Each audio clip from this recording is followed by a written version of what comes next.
मैं चाहता हूं कि युवा साथी इन बातों को जरूर ध्यान से सुने। आज जिस प्रकार से उत्तराखंड राज्य बनने के बाद से हम लोगों ने भी दर्जनों आंदोलन करे इन 7-8 वर्षों में, पर कभी इस प्रकार की घटना नहीं हुई, इस प्रकार का वक्त नहीं आया कि युवा साथियों का संघर्ष हो रहा हो और जिससे डिमांड हो रही थी वो खुद धरना स्थल पर आकर उन्होंने डिमांड को पूरा किया या डिमांड पर बात की। अब कुछ टेक्निकल चीजें उस पर बात करते हैं। ये उत्तराखंड बेरोजगार संघ जब से बना, जब हमें इसे नेतृत्व करने की जब हमें मौका मिला, वो दिन फरवरी 2018 था और अपने इस संघर्ष में सबसे पहला आंदोलन 26 मार्च 2018 को सचिवालय कूच के रूप में किया गया था। बहुत से लोग हैं यहाँ पर जो उसके साथी हैं, जो उसके साक्षी हैं, आंदोलनकारी मंच से भी आए हैं, बहुत सारे लोग। उस दिन भी बहुत ज्यादा भीड़ की तादाद थी और जैसे होता आया है आंदोलनों में, अराजक तत्वों ने पथराव किया, लाठीचार्ज हुई और हमारे कम से कम 10 से 11 साथी घायल हुए और एडमिट हुए। सरकार के जो पुलिस है उनके भी कुछ लोग चोटिल हुए। यह सिलसिला जब आगे बढ़ता गया तो आज संरक्षक के रूप में मैं ये बातें आप लोगों को यहां से बोल रहा हूं, बेरोजगार संघ के संरक्षक के रूप में। भले ही मेरे बाद राम भाई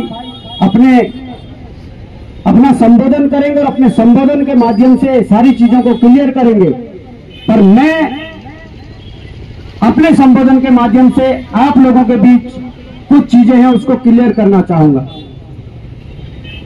जिस प्रकार से ये घटना घटित हुई, पेपर लीक हुआ, सरकार ने तो इस बात को नहीं माना था। इनका एक ही बात थी, आयोग की एक बात थी कि 3 पन्ने बाहर आए हैं। पर जब हाथ में हम 2-3 दिनों से इस कानून को लेकर घूम रहे हैं तो ये तय हो गया कि पेपर लीक था। ये तय हो गया कि ये पेपर लीक था, क्योंकि इसमें जो लिखा गया है, इसमें लिखा गया कि परीक्षा के दौरान एक भी प्रश्न इधर से उधर होता है डिजिटल रूप में या मौखिक रूप में या इस तरीके से, तो वो क्या है, लीक माना जाएगा, लीक की श्रेणी में आएगा। अब मैं आप लोगों के माध्यम से अपनी बात को रखना चाहूंगा इस मंच के माध्यम से कि जिस प्रकार से उत्तराखंड बेरोजगार संघ, उत्तराखंड के युवा साथी जो यहां पर बैठे हुए हैं, उत्तराखंड के युवा साथी जो हल्द्वानी में भूख हड़ताल पर बैठे हुए हैं, उत्तराखंड के युवा साथी जो बड़कोट में अनिश्चितकालीन धरने पर बैठे हुए हैं, वो साथी जिन्होंने विकास नगर से लेकर ऋषिकेश हरिद्वार से लेकर पिथौरागढ़ बागेश्वर से लेकर अल्मोड़ा से लेकर चमोली गोपेश्वर से लेकर उत्तरकाशी तक, टिहरी तक, जहां जहां भी इस आंदोलन को गति दी, वो आज इस जीत के हकदार है। वो इस जीत के बधाई के पात्र है, वो इस जीत के लिए, क्योंकि ये जीत किसी की सिंगल जीत नहीं है। अगर मैं ये कहूं कि ये धोनी पवार की जीत है तो वो 100% गलत बात है। अगर मैं ये कहूं कि राम कंगवाल की जीत है तो ये 100% गलत जीत है। इस लड़ाई में एक एक युवा जो परीक्षार्थी है, एक एक युवा जो परीक्षार्थी नहीं है पर हमारे सहयोग के लिए आता है, एक एक अभिभावक, वो माता के रूप में हो, पिता के रूप में हो, भाई के रूप में हो, बहन के रूप में हो या हमारे बुजुर्गों के रूप में हो, जिसने इस आंदोलन को गति दी, चाहे देहरादून में गति दी हो, चाहे अन्य जगह पर गति दी, ये उन सबकी जीत है। इसके अलावा उन कोचिंग संस्थानों के जो हमारे सहयोगी है, जो साथी हैं, जिन लोगों ने बराबर यहाँ पर इस आंदोलन को तन मन धन से सहयोग किया और बहुत अच्छी तरीके से आप लोगों का सहयोग रहा, आप भी बधाई के पात्र है, धन्यवाद आप सबका। इसके अलावा कई सामाजिक संगठन, कई राजनीतिक दलों के व्यक्ति जिन्होंने इस आंदोलन को आगे बढ़ाने के लिए, इस आंदोलन को लड़ने के लिए जिन लोगों ने सहयोग किया, ये उन सबकी जीत है। और मैं मानता हूं कि अगर मुख्यमंत्री को धरना स्थल पर आना पड़ा, इसके पीछे कोई बहुत बड़ा कारण रहा होगा, इसके पीछे कोई बहुत बड़ा कारण रहा होगा। और इसके पीछे का कारण हम और आप समझ सकते हैं। इसलिए समझ सकते हैं कि उनकी जो अंदरूनी जांच चल रही थी, उन्हें यह पता लग गया था कि पेपर को कैंसिल होना ही है। उन्हें यह पता लग चुका था कि जो सीबीआई जांच के जो स्वर है, गांव गांव से घर घर से निकलने शुरू हो गए थे। जो सीबीआई जांच की मांग के जो स्वर है, वो दिल्ली में उनके ही सरकार में, चाहे लोकसभा के सदस्य हैं, चाहे पूर्व मुख्यमंत्री रहे हो या अन्य कोई उनके पार्टी के पदाधिकारी हो, ये स्वर उनकी जुबान से भी निकलने लगे थे कि अब सीबीआई जांच होनी चाहिए। तो मैं सबको धन्यवाद देना चाहता हूं जिसने भी सीबीआई जांच के पक्ष की बात की। उसमें चाहे इनके पार्टी के पदाधिकारी रहे हो, विपक्ष के लोग रहे हो या कोई भी छात्र छात्राएं रहे हो। अब बात यहां पर यह आती है कि यहां पर हजारों कैमरों की निगरानी में, हजारों आंखों की निगरानी में, हजारों कानों की निगरानी में, हजारों कानों ने सुना है जो बोला गया है। अगर इसके बाद भी धोखा होता है, अगर इसके बाद भी धोखा होता है, तो बेरोजगार संघ या ये युवा कोई ऐसा नहीं कि इनकी शक्ति खत्म कर दी गई है। मैं सरकार को चेताना चाहता हूं, ऐसा नहीं है कि हम आपका मान सम्मान नहीं रख रहे हैं, ऐसा नहीं है कि हम आपकी बात नहीं मान रहे हैं। हमें खुशी है कि जिस सीबीआई जांच के संघर्ष के लिए हम लोग लंबे समय से लड़ रहे थे, 2 साल तो एकता विहार के नाले में गुजारी, ये सपना था कि सीबीआई जांच हो, और हम लोगों ने इस मांग को प्राथमिकता दी। और ये सीबीआई जांच के पीछे और भी तर्क है। कई लोग कटाक्ष करते थे कि देवी कुमार बेरोजगार संघ क्यों पीछे हट जाते हैं हर बार सीबीआई जांच से। तो ये उन लोगों के लिए तमाचा है कि हम लोगों ने तो यहां आकर घोषणा करवाई है कि सीबीआई जांच होगी। दूसरी सबसे बड़ी बात, लोकतांत्रिक व्यवस्था में अपनी बात को मजबूती से रखने का हर एक व्यक्ति को अधिकार है। और ये उत्तराखंड की भूमि है, देवभूमि है। यहाँ के युवाओं ने अपने पूर्वजों से सीखा है, यहाँ के युवाओं ने अपने आंदोलनकारी माता पिता से सीखा है कि आंदोलन अपने हकों के लिए कैसे किए जाते हैं। उन आंदोलनों में कभी युवाओं को डराने के लिए, धमकाने के लिए मुकदमे लगा दिए जाते हैं। कई लोग कटाक्ष करते थे कि ये लोग आधे अधूरे में छोड़कर चले जाते हैं और युवाओं का भविष्य खराब होता है। तो हम लोगों ने वो भी साबित करके दिखाया। अगर किसी पढ़ने लिखने वाले युवा पर मुकदमा है, अगर किसी भी युवा पर मुकदमा है जो फॉर्म भर रहा है, जो पढ़ाई कर रहा है, वो युवा हमें सूची दे सकता है, अपने नाम दे सकता है, उनके मुकदमे वापस लेने की घोषणा यहां से हुई है।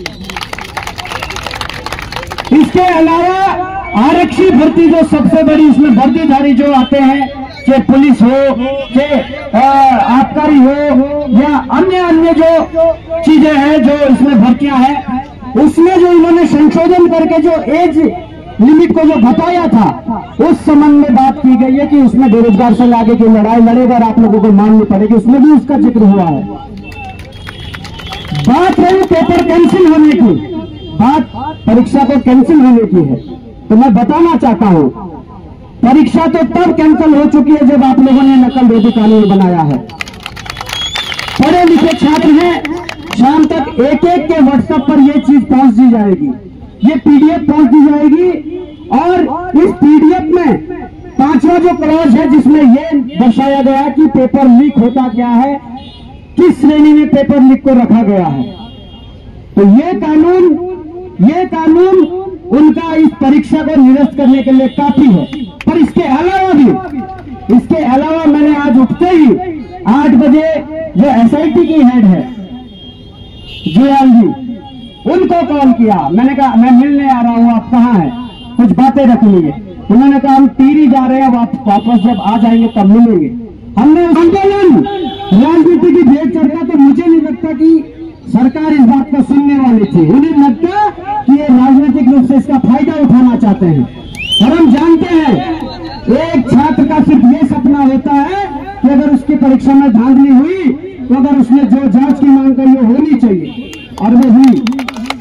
एक छात्र का सपना होता है कि अगर उस परीक्षा की विश्वसनीयता समाप्त हुई, अगर उस परीक्षा पर पेपर पर प्रश्न चिन्ह खड़े हुए, एक छात्र की डिमांड होती है कि उस परीक्षा को दोबारा करवाया जाना चाहिए और हम कहते हैं कि ये दोबारा होनी चाहिए। और एक डेडलाइन तय कर लो, आप लोग भी तय करना, जब राम भाई मिलेंगे उससे पहले आप लोग तय करना, क्योंकि ज्यादा लेट भी ना हो, ऐसा भी ना हो कि आप 1 महीने का टाइम हमें दे रहे हैं।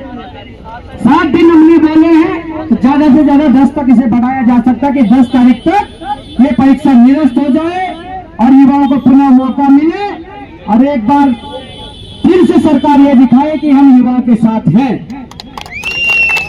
और जिनके भी मुकदमे हैं, जिन छात्रों पर मुकदमे हैं, वो बेरोजगार संघ को अपने नाम दे सकते हैं, मुकदमा संख्या दे सकते हैं, उन मुकदमों को वापस करवाने की जिम्मेदारी हमारी है।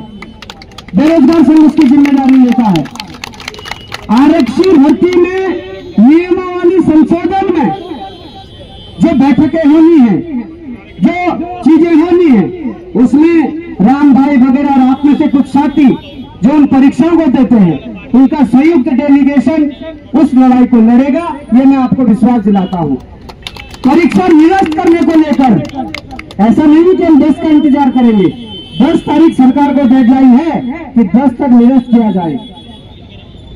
ये भी विश्वास दिलाते हैं कि कल सुबह से परीक्षा निरस्त करने को लेकर जो तथ्य, जो चीजें, जहां जहां मीटिंगें करनी है, बेरोजगार संघ का जो डेलीगेशन है वो कल से इसकी शुरुआत कर देगा, मिलना शुरू कर देगा, तथ्य इकट्ठे करना शुरू कर देगा और इस परीक्षा को निरस्त करने के लिए पूरा जोर लगा देगा और दोबारा परीक्षा करवाने के लिए पूरा जोर लगा देगा।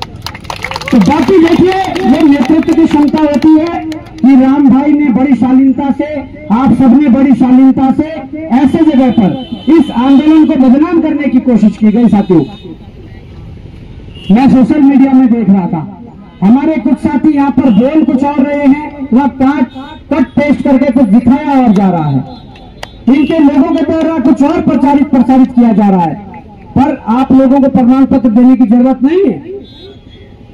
4 दिन पहले इनके एसएसपी और इनके डीएम आए थे इस जिले के, हम सबके ये प्रमाण पत्र वो दे के गए कि इससे ज्यादा बढ़िया आंदोलन इन्होंने किसी युवाओं का नहीं देखा, जो इसमें शालीनता से चल रहा है, जो इसके अनुशासन में चल रहा है, प्रमाण पत्र दे के गए।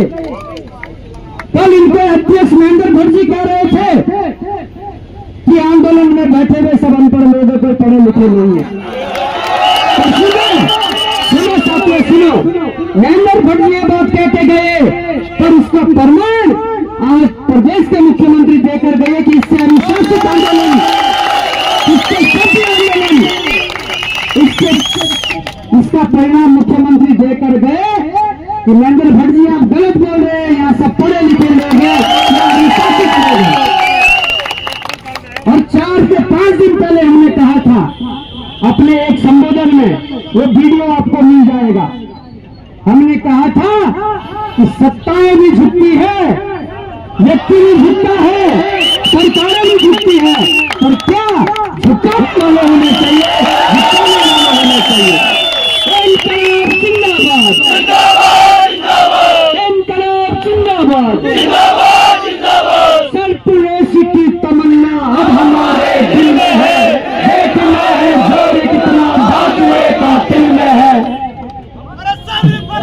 की तमन्ना अब हमारे दिल में है, देखना है जोर कितना बाजुए का दिल में है। वक्त आने दे बताएंगे तुझे भी आसमां, वक्त आने दे बताएंगे तुझे भी आसमां, हम अभी से क्यों बताएं क्या हमारे दिल में है,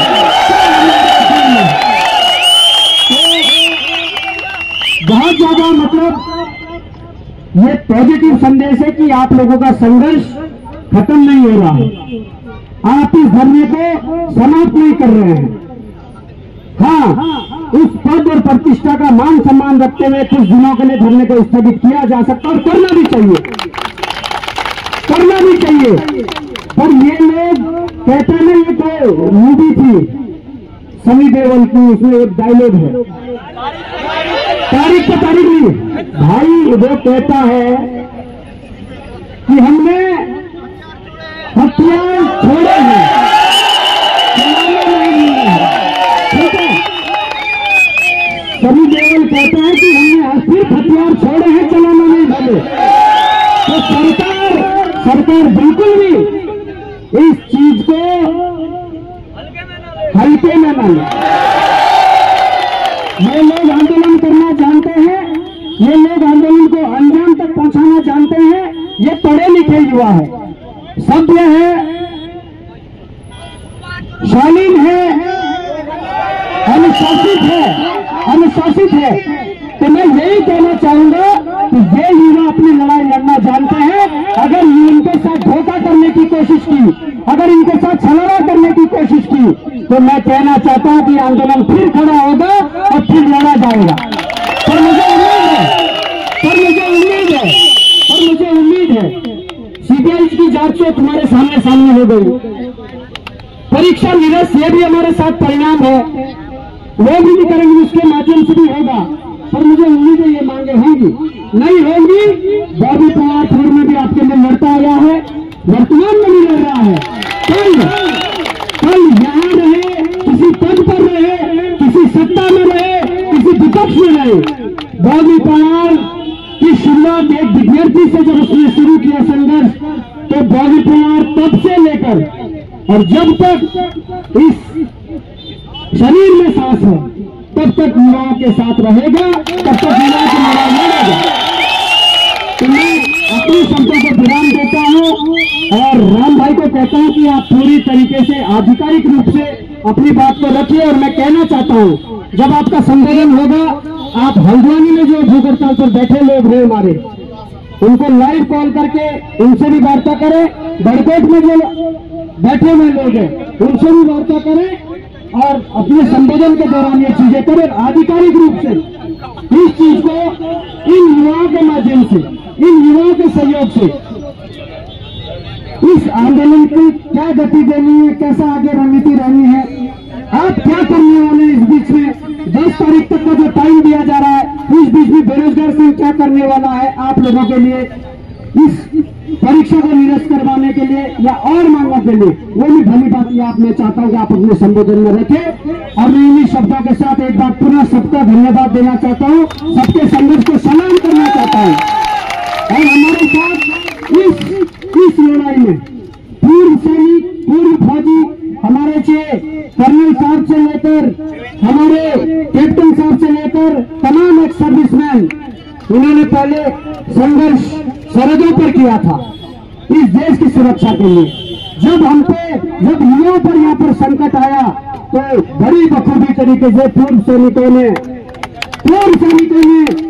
बहुत अच्छे तरीके से इस चीज का एक मैसेज दिया कि जब युवा सड़कों पर होंगे, वो युवाओं के साथ उनकी परछाई बनकर, उनके अभिभावक बनकर आशीर्वाद के रूप में वो खड़े रहेंगे।